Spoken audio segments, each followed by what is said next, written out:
1 in action. This is Makanda Vista bringing you the truth, the insights, and the real stories that matter straight from the heart of Pungalenja TV.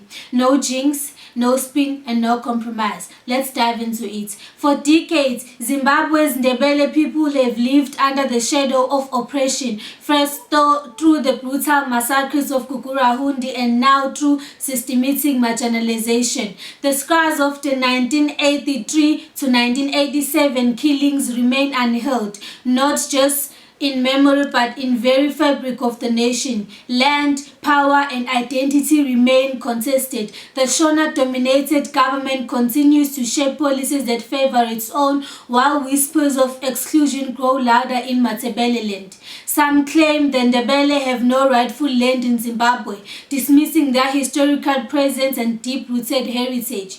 This is not just a story of the past, it is a battle of recognition for justice and for future where the Ndebele are no longer treated as outsiders in their own country. Kukurahundi refers to a series of mass killings and human rights violations that took place in Zimbabwe between 1983 and 1987. The term itself comes from Shona, meaning the early rain that washes away the chaff before the spring rains. The Kukurahundi massacres were carried out by the 5th Brigade, a special military unit of Zimbabwe National Army, which was trained by North Korea and directly controlled by Robert Mugabe's government. Their primary targets were Ndebele civilians, particularly those suspected of supporting Joshua Nkomo's ZAPU party. The Ndebele people, also known as maNdebele, are a Bantu-speaking ethnic group primarily found in southwestern Zimbabwe, particularly around Bulawayo. Their origins trace back to the Nguni people of Natal, modern-day South Africa. The Ndebele's migration to Zimbabwe was led by Mzilikazi, a former military commander under Shaka Zulu. In 1823, Mzilikazi fled South Africa after a conflict with Shaka and led his followers northward. First stop was Basotho land in Lesotho. Mzilikazi initially settled in Basotho land but later moved to the Marico Valley. Conflict with European settlers. In 1837, after being defeated by Boer settlers in Transvaal, he moved further north. Around 1840, Mzilikazi and his followers established their kingdom in namaNdebele land, Zimbabwe, where they absorbed Shona, Soto and other tribal groups. The Ndebele kingdom was militarized with men organized into age-based regiments.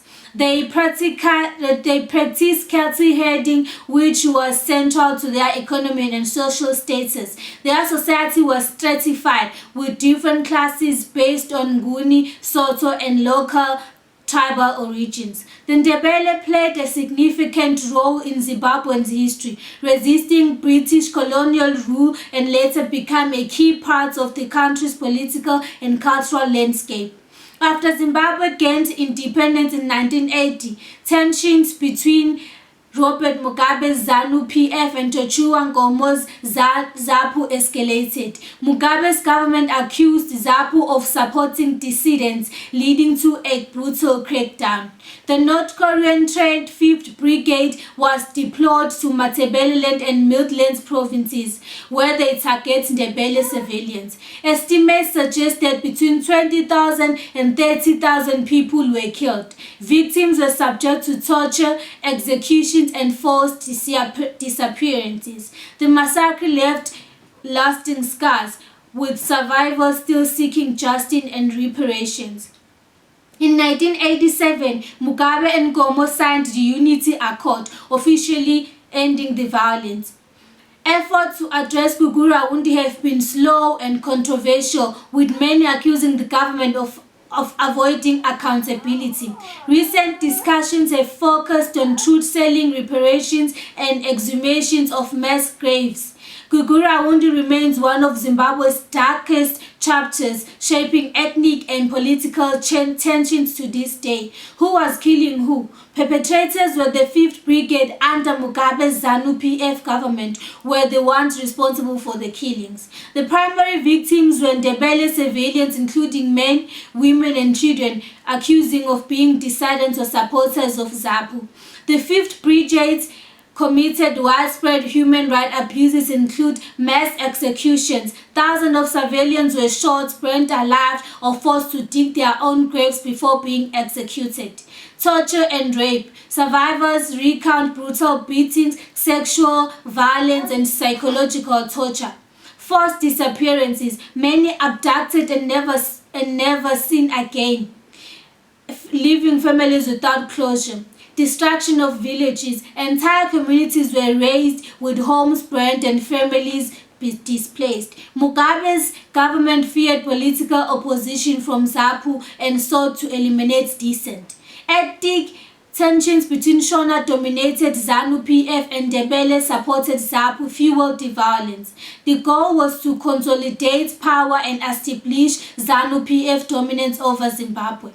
The massacres remain one of Zimbabwe's darkest chapters, with survivors still seeking justice and recognition. Survivors' testimonies. The Gugurawundi massacres left deep scars on Zimbabwe's Ndebele population, with survivors carrying painful memories of executions, torture and forced disappearances. Thabani Dlamini's story. As a 10-year-old during Gugurawundi, Thabani witnessed the mass killings in his village. He recalls how soldiers forced victims to dig their own graves before being executed. Near his home in Salangomo, Cholocho mass graves hold the remains of teachers and neighbors murdered in the 1980s. The Kawale River Massacre.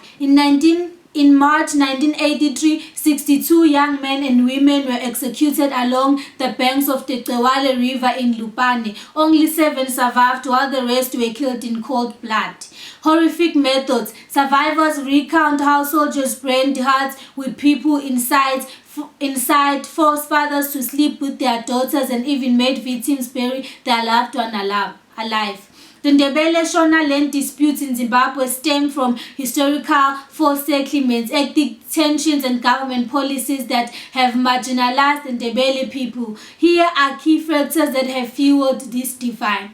Historical land disputes. Forced resettlements 1920s to 1950s. Many Ndebele families were forcibly removed from Matabele land and Midlands provinces and relocated to Buhera district, a predominantly Shona-speaking area. This displacement created lasting hostility between the two groups. Colonial land policies. Under British rule, land was divided into white-owned commercial farms and tribal trust lands, disproportionately affecting the Ndebele, who lost significant territory. Post-independence land redistribution. Under 1980, land reform severed Shona elites, with many Ndebele communities struggling to reclaim ancestral lands. Government policies and marginalization. Economic disparities. Matabele land, historically an industrial hub, suffered economic decline, leading to higher unemployment rates among Ndebele people compared to Shona regions. Political suppression. The government has downplayed Ndebele grievances, with no official dismissing calls for land restitution and autonomy.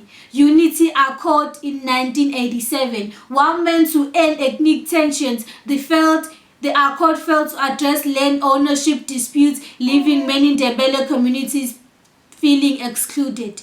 Current tensions. Shona dominance in leadership. Many Shona politicians have claimed that Ndebele people have no rightful land in Zimbabwe, reinforcing ethnical divisions. Mtwakazi separatist movements. Some Ndebele activists advocates for Matabele land independence, arguing that their land rights have been systematically ignored.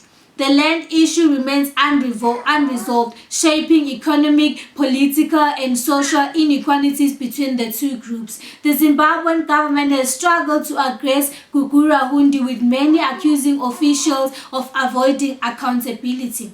Robert Mugabe's denial. Mugabe once referred to Gugurahundi as a moment of madness, but refused to acknowledge it as a genocide. Classified reports. The government commissioned Chihambwe and Duduchena inquiries, but their findings were never made public. Recent hearings. In 2024, hearings were held to discuss exhumations and reparations, but survivors remain skeptical about whether justice will be served. Gugurahundi remains one of Zimbabwe's darkest chapters, shaping ethnic and political tensions to this day.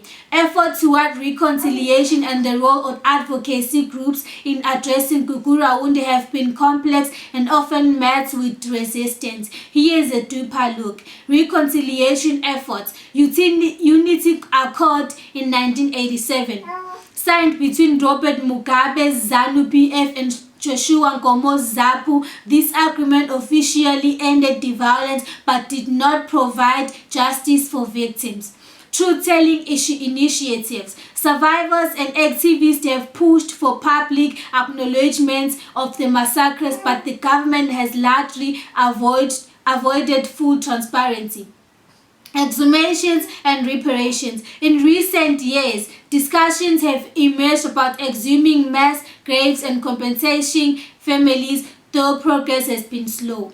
Advocacy groups fighting for justice. Nozizwe's Mothers Movement, a grassroots organization advocating for truth-telling and reparations for Gugurahundi victims. Impi Zulu, a group focused on memorizing victims and demanding government accountability. Mthwakazi activists. Some activists argue that Gugurahundi was part of broader plan to marginalize the Ndebele people, fueling calls for regional autonomy.